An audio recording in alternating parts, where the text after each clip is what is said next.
আপনাদেরকে আসার জন্য বলছি, বিচার করার জন্য।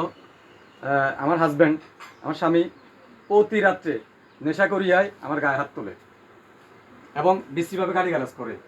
আমি আর ভাত খাবো না, বিচার করে দিন আমরা চেয়ারম্যান সাহেব। তো ডেলি ডেলি তোমাদের বিচার নিয়ে তো আসলে আসা মানে এভাবে হয় না, আর এই পরে মুরব্বীরা আছে হেরাও তো অনেক কষ্ট পায়। আচ্ছা বলো কি সে তোমার বলো।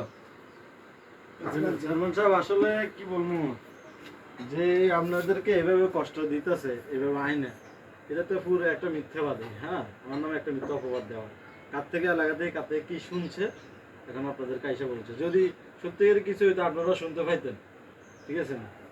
এটা আসলে আমি গতকালকে রাত্রে একটু দেরি করে আসছি, এই দেরি করে আসা নিয়ে এই বিষয়টা মনে হয় আপনাদের এখানে। তোমাদের বিয়ের বয়স কত? 5 বছর। ছেলে মেয়ে আছে? ছেলে মেয়ে 2 জন।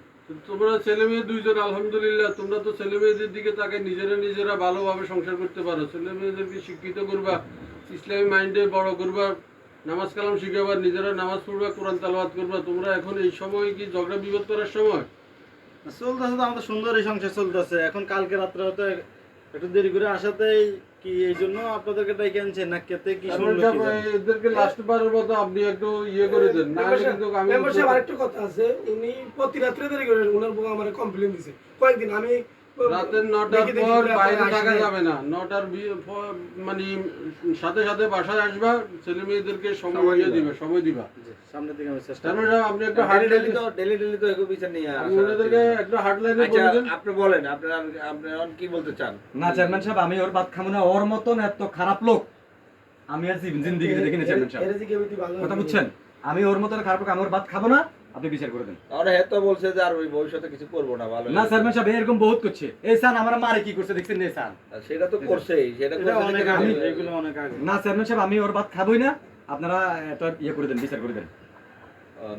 আচ্ছা না খেলে চলেন, আমার লগে চলেন, আমার কথা আছে, আমার চলেন। কোথায় চেয়ারম্যান সাহেব? আগে বিচারটা করে দেন না। আচ্ছা পরে বিচার করবো না, আসেন চেয়ারম্যান সাহেব কই যাচ্ছেন? আসেন পরে বিচার করবো। অনেক বিচার কালকে হবে, অনেক কাজ আছে। আরে আসেন আসেন। বন্ধুরা, এটা ছিল আমাদের একটা অভিনয়। অভিনয়ের মাধ্যমে আপনাদেরকে এটাই বুঝাতে চাইছি যে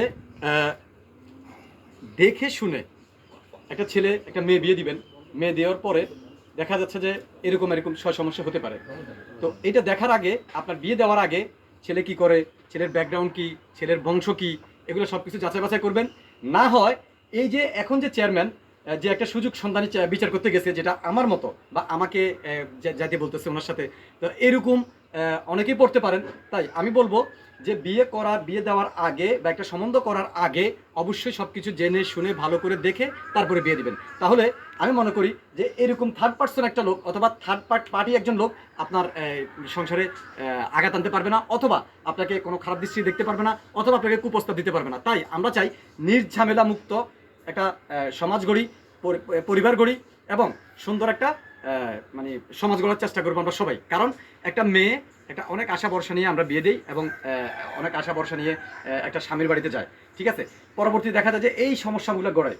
তো আমি সমস্যাগুলো ঘটার পরে পরবর্তী দেখা যায় চেয়ারম্যান আসে, মেম্বার আসে, বিচার করতে যায়, দেখা যায় আবার ওই মেয়েদের নিয়ে টানাটানি করে, এই সেই এগুলো দেখা যায়। তো আমি যাবো যে সামাজিকভাবে এগুলোকে আমরা বয়কট করব এবং দেখে শুনে সম্বন্ধ করবো। সালামু আলাইকুম।